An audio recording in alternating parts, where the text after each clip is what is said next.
So today we're talking about traditional PR. We stopped doing a lot of digital PR campaigns and we're getting clients on TV. It's like these spammy outbound, nonsensical, non-logical campaigns. Casino releases study on how you can get to sleep faster. There's still a case for outbound, but you have to be in the right position. You have to have internal data. I've gotten really tired of being just spammed to death with crappy campaigns. Now they're AI tools.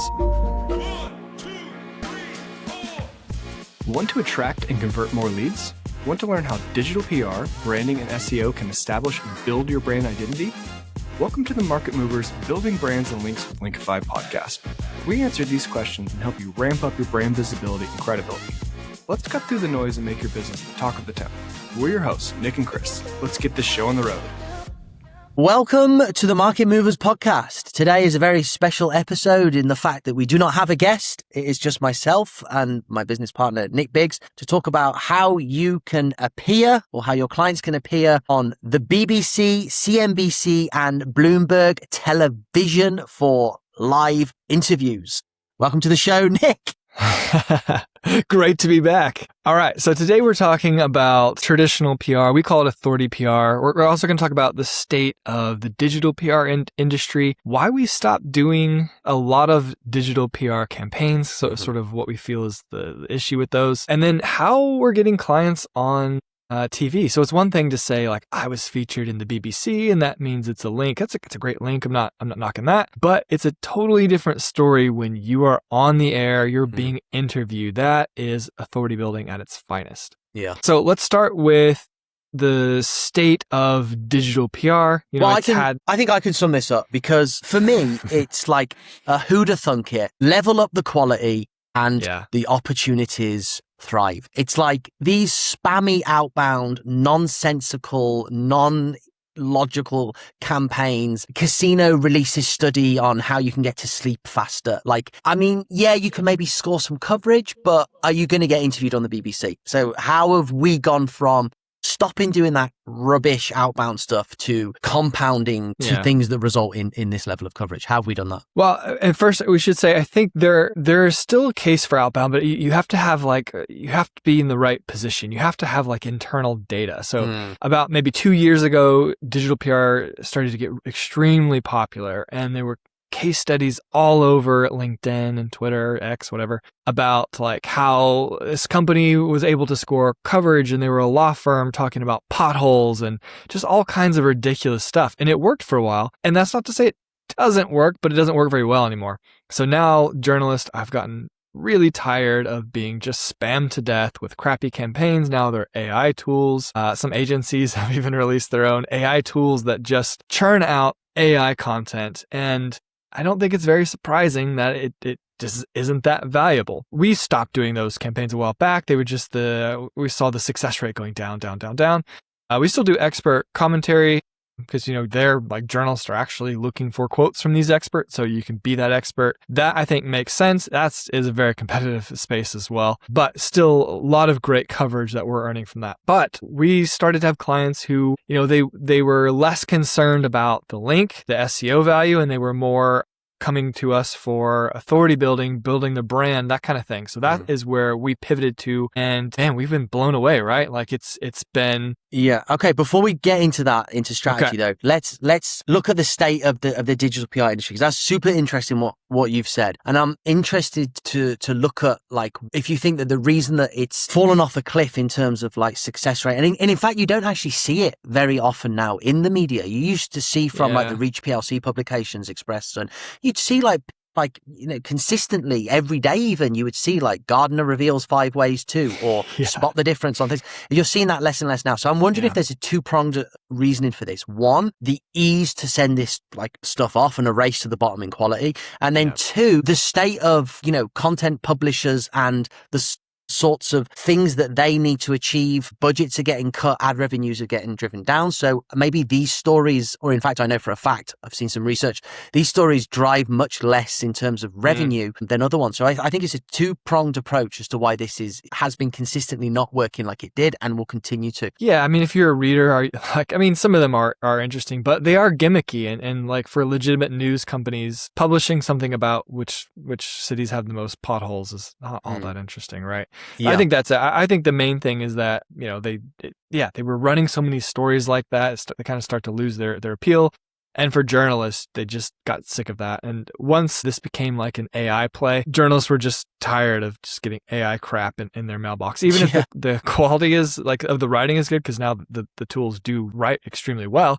I think they just aren't interested in those kind of stories anymore. And so you really got to level up. You've got to do data, which is challenging because it takes a lot of work to compile the data. So you really need to have that internal data to even, I think, for it to make sense to start doing these kind of campaigns. Our team, we're on a number. We look at the campaigns that have been successful. There's a bunch of places. Newsletters that you can sign up to. And the ones that you see that do well, it's extremely creative in terms of like the analysis or the positioning of the data perhaps that they have. And it's actually like becomes the way that they'll position that campaign. It's like it is a newsworthy piece. Yeah. Albeit if it's third party data, but like the headline, the nuance of the story and the way that they're interpreting the data, you can see why these things do well. So, and it's not an easy thing to do by any means. It's not, yeah.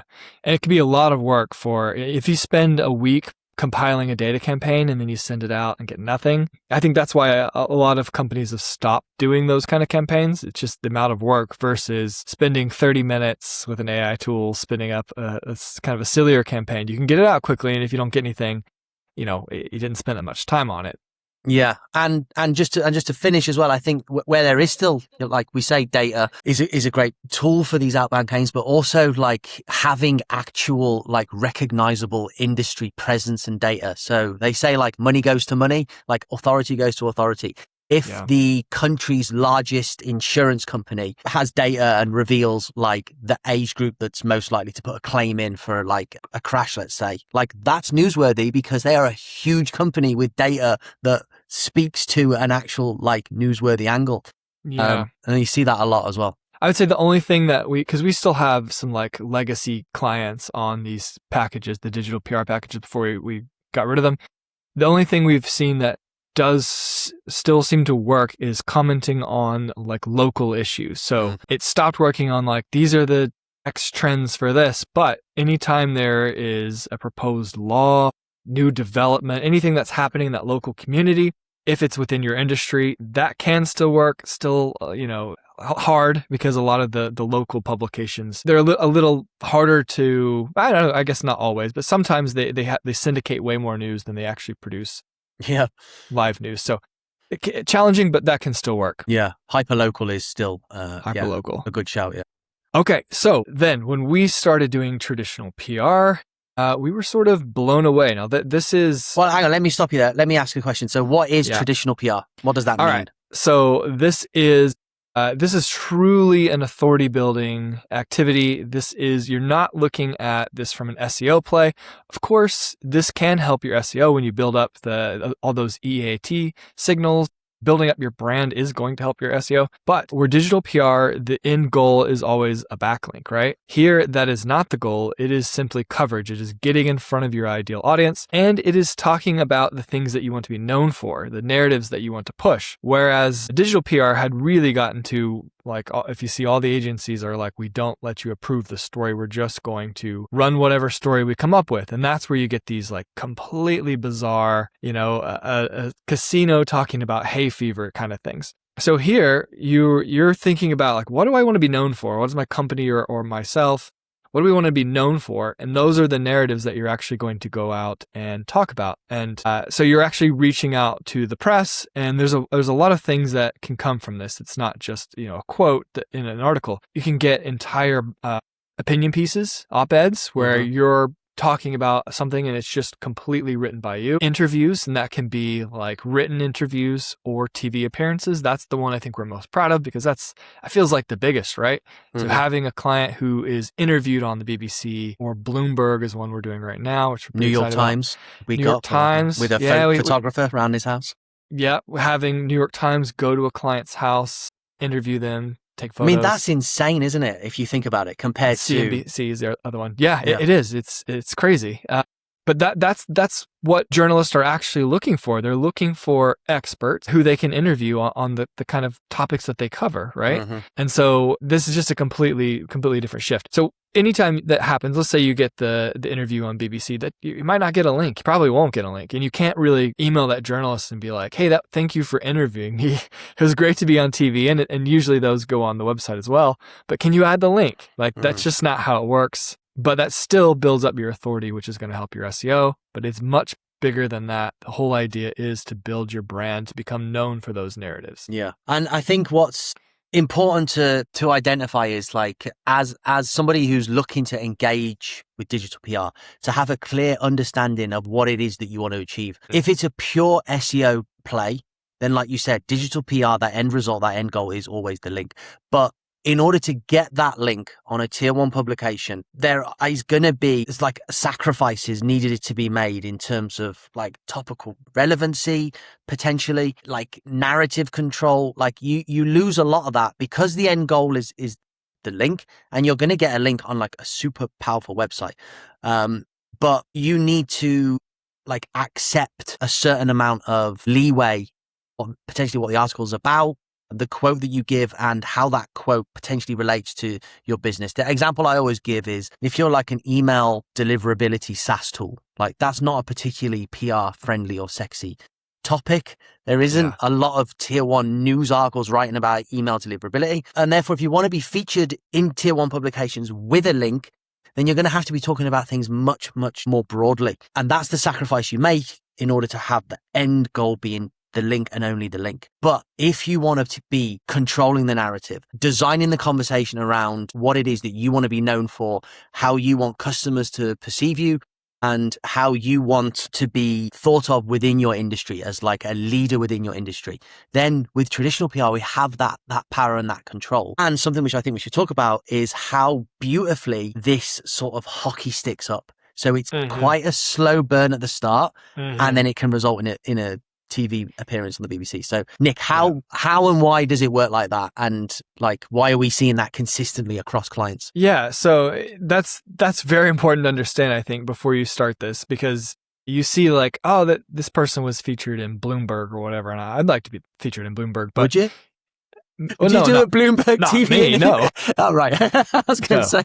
No, this is the theoretical company. Okay. So you see that, but you don't land that kind of coverage on day one, right? This is all about, it's possible if you have like a really great profile, you are a known expert. Yeah, you could do that. But for most people, if you've never done PR before, you don't have a public profile, you have to build up that credibility. So you have to, I guess this is a good spot to go through kind of the steps of like what we go through when building these campaigns. Step 1 is always going to be reviewing the profile and coming up with a narrative. And this is, I think, extremely important because a lot of companies, they're like, well, we're going to do PR and the narrative is we are the best X, we are the best project management software. And like, that's not interesting, right? You can't, like, you're not going to reach out to the press and be like, hello, we're the best project management software. You want to interview us, Bloomberg? Yeah. So it's about figuring out what makes you special, what makes you different. And this can and should go a little bit beyond just your industry, right? So we have one of our clients who's a real estate brokerage, and he's talking a lot about building with AI. Right. And that's very interesting for a lot of journalists in the real estate space because they are interested in these narratives, how AI is going to change the way people buy homes and all that kind of stuff. So it gives him a different thing to focus on. So you really want you're going beyond just the company, right? Because the spokesperson is important. That's who they're going to put on. So making sure that you have narratives that are not just we are the best company. They are like what makes you different. Why should a publication be interested in interviewing you in the first place? So those narratives are crucial. We do make sure the bio is really good. good. It's really important that your bio is pretty much common sense, right? But is interesting if you haven't updated your bio since you graduated from college. You want to do that before you start. I think it's important as well to have not be a single issue company. Like you need 1, 2, 3, 4 sort of narratives running alongside each other. And the way that we've always seen this is that you'll have like a sort of a core narrative. It will never be as commercial as we are the best project management software, but maybe your core narrative is much more in line with like your business. So, we believe in, affordability for software tools, or like we're a big believer in project management and projects being run like collectively or something like that, where it's less commercial, but like a core focus, which is going to be sort of the least PR friendly. And then you'll expand out from that with narratives that are important to you and the company. And then the other thing I would add is it's really important to have a person associated to the company and the narratives. Like you said, we look at the profile, like we need a person, guys. Like we need a person that's demonstrably connected to the company.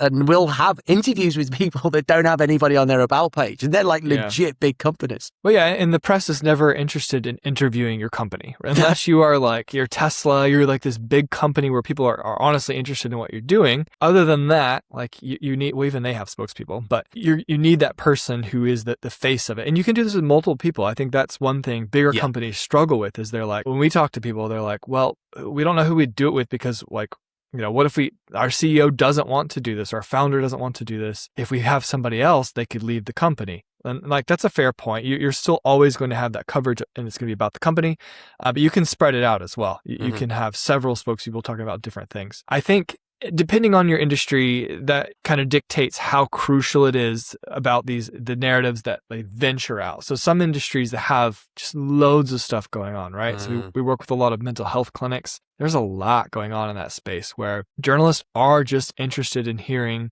the opinions of experts on how to deal with things or the problems, because there's so much news out there about these issues. Whereas other things, like we mentioned, the project management software, like journalists aren't out writing about project management software. So it's crucial for that space and spaces like that to really work on those narratives, which could be, remote work, AI taking over jobs. Like there's a lot to talk about. You just have to think about that. What are we going to stand for? What are we going to talk about? Go beyond just your core service. Yeah, definitely. And then I think the next thing to talk about, I'd say, in terms of the strategy and the process is once you have nailed down those narratives, the breadth and depth of narratives that like ourselves and the client are aligned with, we then want to start the way that we look at it, or the way that we all like communicate it within our team, is like putting them in front of the media. Almost certainly won't start on day one with emailing the BBC and saying, would you like to interview this person? So how do we go about sort of starting that, and why is this the way that we found that it works? Yeah, first of all, I just want to comment on how much you love the phrase breadth and depth. Yeah. I said that a lot. So, you have said that a lot. I'll use it when it doesn't make sense, but who cares? It sounds good. So this is like exactly what you said. Like, and this really, really is important in the spaces that are a bit harder. Like I don't know, I keep coming back to project management software. But just the example we had. But if you let's say you're in the medical space and you haven't done press, but you have like a really impressive bio. Let's say you're a Harvard grad and you have like these really impressive credentials. You have an okay shot at getting big press pretty quickly, right? But if you're the project management company, this is where it's really, really crucial that you kind of do this build-up phase. Come up with those narratives, and then you start getting coverage around that. And that coverage builds. So you've been out talking about this, you've been on podcasts, you've done some other interviews, you had op-eds, then you kind of work your way up. Step up to bigger and bigger publications, because you can show that coverage when you're reaching out to the other publications. Hey, I've been talking about this, I've been on these places. It gives a little bit more credibility when you're reaching out to the bigger publications. Yeah. And I think what's also important is that you take those sort of lower level, if we could phrase it in a way, those lower level opportunities, we'll call them like tier 2 opportunities maybe, or more industry specific ones. They tend to often be like a lot faster, which means we can get some like early traction in a campaign.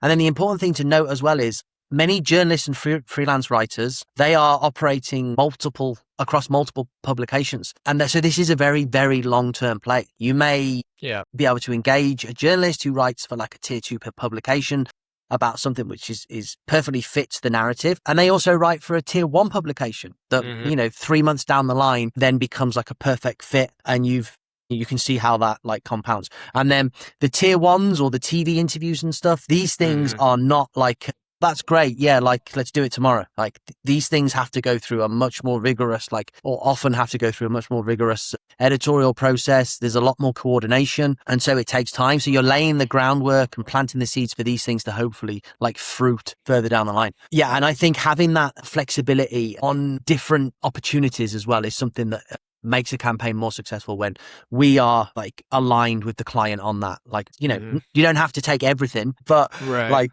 there's a lot there that will, it might not be 100% like the dream thing in week 1, but by month 3, because we did those things, that's what's enabled us to achieve the greater stuff. Yeah, definitely.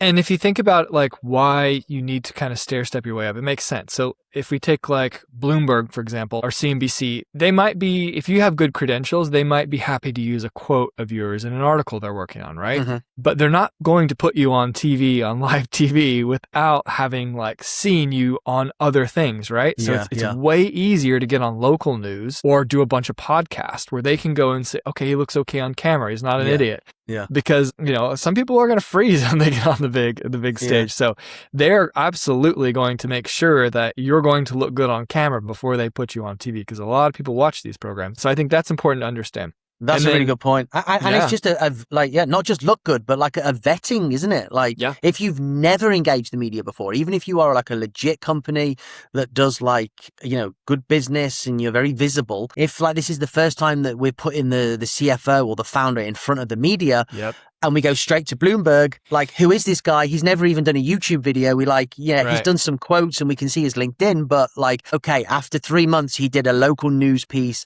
then he did a podcast. Okay, this guy is a real person that we would feel comfortable putting on TV. So that's a great point. Yeah. Right, because it's more than just like, do they have the credentials to talk about the subject? It's, are they going to hold their own on TV when people are watching? Are they going to freeze? Are they going to sound intelligent? So yeah, that's huge. Then the other thing you mentioned was the timeline. So I think that's especially true for anything that's going to get published. So it's one thing for journalists to use your quote in an article, but if they're going to let you write an opinion piece, that is going to go through a lot of editing. It's going to be scheduled far out. So those really take a lot of time. The interviews, they take a lot of coordination for sure, but they can pop up quite quick. Because the one we had for the BBC was like, can they jump on tomorrow and do an interview?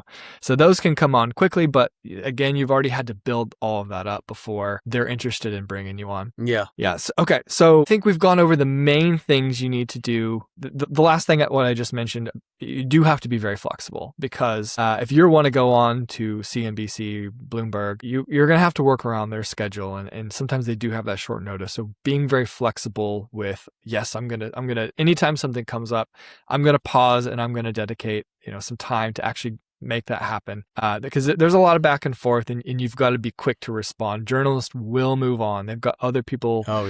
There's no shortage of people who are willing to do this for them. Yeah. The final thing that I would add then for this whole process is the compounding element of it. And then also maybe let's dispel a myth, or what we believe to be a myth, a misconception, maybe an old adage that like, I've already got a link from that website. Or, oh my God, I've already been featured. Authority PR actually enables us to put clients in positions where, and we'll use real estate as an example, because there's some great industry publications in real estate, Inman being one, Realtor.com being another, where one of the things that we are actively trying to pursue as an opportunity is bylined authorship profiles, which can result in contributor accounts for weekly or monthly contributions. So, Nick, I've already got a link from Realtor.com. Like, why should I care about that? I think nothing makes us and our whole team more angry than this, because it is like a real narrative, and it's the old SEO like diminishing link power, and I think. Yeah, that's a legitimate thing. And if you're buying guest posts, absolutely pay attention to that, right? Maybe after you have one or two, move on somewhere else. But think of it like this. Have you ever like read an article on a major news publication and be like, this guy writes for this article all the time? Like, I believed him the first time, but now that I see he writes all the time for CNN, like, the more you're featured on these big publications that everyone, including Google and AI models, trust, the more you trust that that person is legitimate. They're on Forbes all the time, on New York Times all the time. They're legit. They're a legit contributor.